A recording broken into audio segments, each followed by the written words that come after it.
You asked me the other night, Dan, do I think Shankland should start? I said, yep, 100% against Haiti. I get the feeling that it's all in Steve Clarke's mind right now, and by the way, that could be subject to change.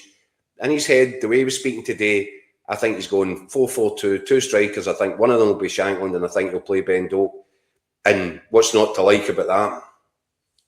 Do you think Ben Doak will play wide in a 4-4-2, Jacko, or off the front? I think that he would probably have three more central mid, so maybe it's McGinn, McTominay and Billy Gilmore, although he usually leaves Billy Gilmore out the first game today. But that would make sense. So McGinn would kind of come in off one side and it would provide the midfield with a balance to let Doak just go and play. And I think we've seen touches of that, and I think that will be the way that we set up in that first game, as long as we obviously don't get any more injuries, Scott. But I think that's the reason what I was kind of getting at there, that he's named 5 strikers, because in at least one of these games, probably just the one if you're being serious about it, is he going to go with 2 up top against Brazil and Morocco? I'm not entirely sure about that, but I do think that'll be his plan for the opening game, and the opening game could be, well, it almost certainly will be the most important game of the 3 for us, because if we can post 3 points on the board in the opening game, we'd need to roll a 6-6 not to qualify. That's not to say us being Scottish won't manage to achieve that, because we will always find a way.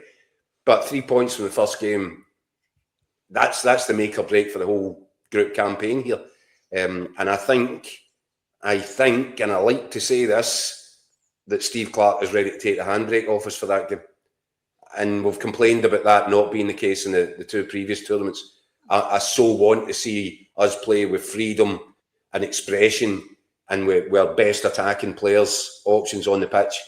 And I think that's what Steve Clarke's aiming towards for the opening match. I totally agree, Jacko. I mean, it's actually a bit unlike Steve Clarke. They almost kind of let the cat out of the bag talking about the 2 strikers. He actually said for at least one game. No, it's told you he's got Haiti in his mind for 4-4-2. And I agree. I think Gannon Doak has to start. I mean, this I think the squad, if it lacks anything, it's a bit of pace. I think that's part of the reason why Finlay Curtis is also in there. 100% it is, because if Ben Gannon, if they need to share the responsibilities, they almost need to job share, because Ben Gannon Doak is obviously not going to be 100% up to full speed because of a lack of games. But if they can job share the role, not saying that Finlay Curtis is Ben Gannon Doak's quality yet, but he's an exciting young player and he's got goals in him. So if they can share that role, I'm perfectly happy with that, and it makes you understand a little bit if he's had to make difficult decisions. Clearly, he has with Lennon Miller. Lennon Miller, it's more difficult to envisage a situation where Lennon Miller's going to have to go into the centre midfield than it is a situation where you might need Finlay Curtis to stand in for Ben Doak, either during a game or at the start of it. Yeah, no, I get that. I mean, my gripe maybe with Lennon Miller, we talked about it today, and I know it's different positions, but it's just the inclusion of Tony Ralston amongst the defenders, because he's obviously got 3 right backs. We kind of know why, because I think there is a concern there for Steve Clarke about the fitness of Aaron Hickey and Nathan Patterson. And Ralston, he's obviously been a kind of reliable servant for him. But there is a lot of defenders in there, with the 3 right backs. I think there's 5 centre backs. I mean, could one of them have been sacrificed to get a Lennon Miller? Oh, man, all of them might get a start against Brazil. That's a fair point. But I agree. I think the first game he'll go 2 up, and I think it'll probably be Adams and Shankland. Shankland's got the ability to kind of drop off the front as well, as he's kind of shown at Hearts, which might come in handy. And I agree, Jack. I think if he's going to go with that system and get Gannon Doak playing, then you go with 3 other kind of more defensive-minded midfielders. You still want to get McGinn and McTominay in there. But I would probably go with Gilmer and McTominay in the middle, McGinn on the other side, because he's obviously McGinn's so good at tucking in. Tucking in and makes that three, yeah. So in theory, that looks pretty good. I'd be surprised if it differs too much for the first game. And Steve Clarke's no daft, like you say, Jacko. I mean, he must know this is a must-win game. That first game's absolute must-win. That can genuinely make or break your tournament. So the party could be burst on night one if we don't get that one. It could become a long couple of weeks, boys. We've got tons of comments coming in already. Let me throw a few of these at you. Scott's one of a few people asking, is Lennon Miller playing regularly? He's played 27 games this season for Udinese. He's played 3 in the last month, started 2 of them in Serie A. So he seems to be playing pretty regularly. Stephen is one of a few saying, I think he's still feeling his way into life and saying, no wonder. I mean, it's a big move. So I do think that he's still feeling his way in. Lennon Miller's going to be an absolute mainstay of the Scotland side moving forward. I feel really sorry for him because this will sting him, but it might also motivate him, Aye. You can see there on the screen, David is one of a few people asking about the goalkeepers. Green Machine says a 43-year-old goalkeeper's got to be some sort of record. He'll be the oldest player ever at the World Cup, Craig Gordon. Who are the people keep moaning about who are the goalkeepers they want to pick? I know. Where's the rest of the...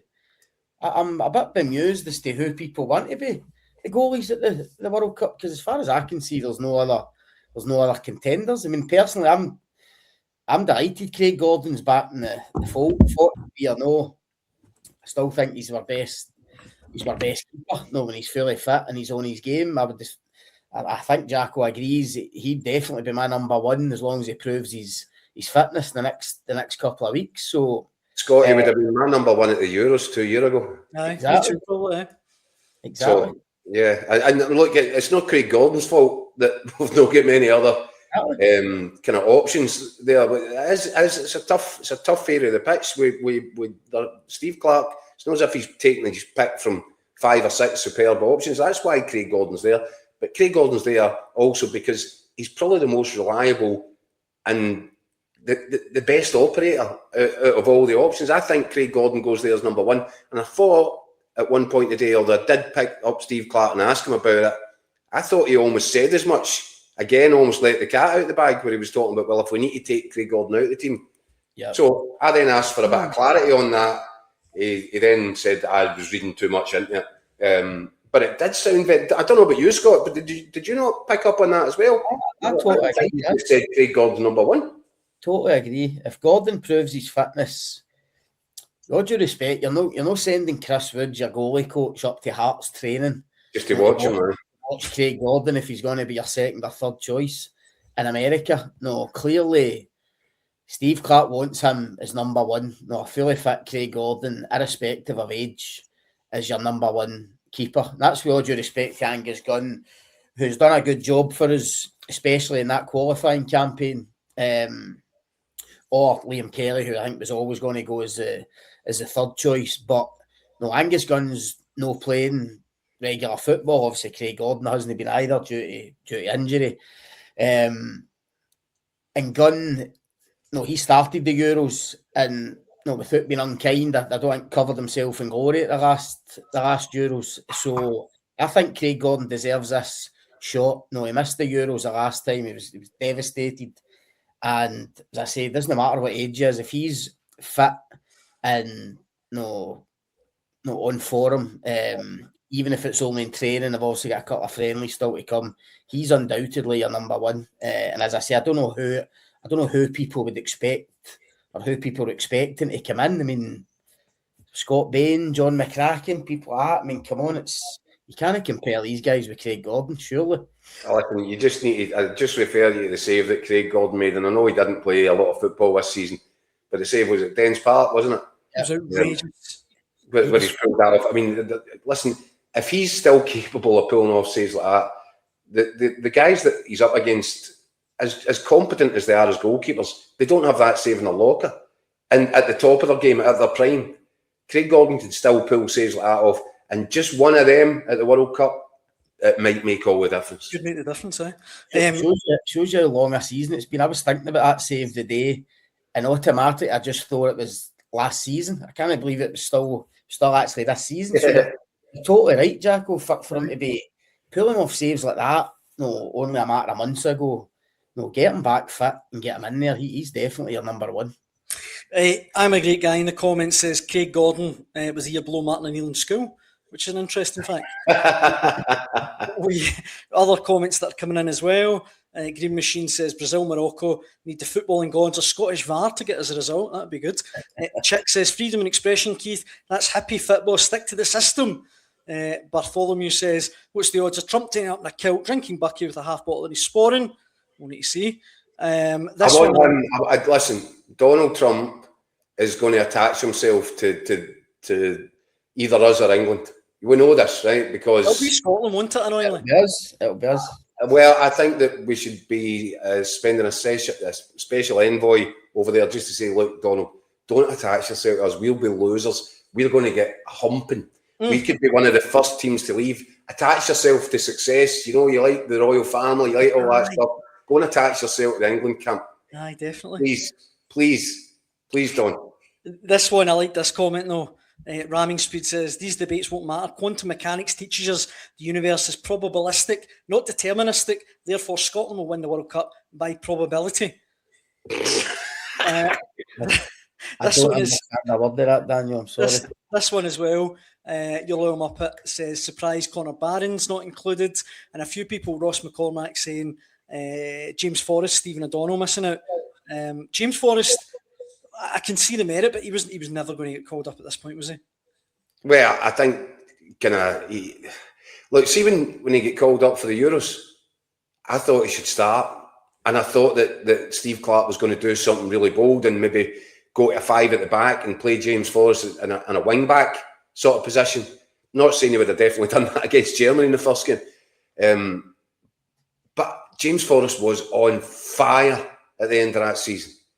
And I thought it was such a good move to get him into the squad. But James Forrest went there and carried the hampers. Yeah. Went up and down a mountain. You know, yodelay, yodeloo. That was the extent of James Forrest's Euros. I'm not sure it would have been fair to even think about getting him to sacrifice another summer to go across and just, you know, sit watching a World Cup. And James Forrest isn't. I mean, you know what I think of James Forrest, but he's not. He's not ended this season in the sort of dynamic, sparkling form that he did that one before the Euros, and he didn't make any inroads into Steve Clarke's starting 11. Stephen O'Donnell is an interesting one because Scott's saying we are kind of heavy, lopsided a little bit with 3 right backs, and I think we've got 3 right backs because there are fitness concerns over Aaron Hickey and Nathan Patterson. Therefore, a space has been made for Tony Ralston to be there as, seems to me, like third man cover. Now, if you'd gone for Stephen O'Donnell, there you've got a guy who, by the way, has had probably the best season of his entire career, has got international experience and can play at right back, right of a 3, or even as centre half as he's done throughout this season at Motherwell. So that would have given you versatility and experience, and a player who has had an absolutely incredible season. And I couldn't have argued if a decision like that had been made. But, you know, Steve Clarke has been loyal towards Tony Ralston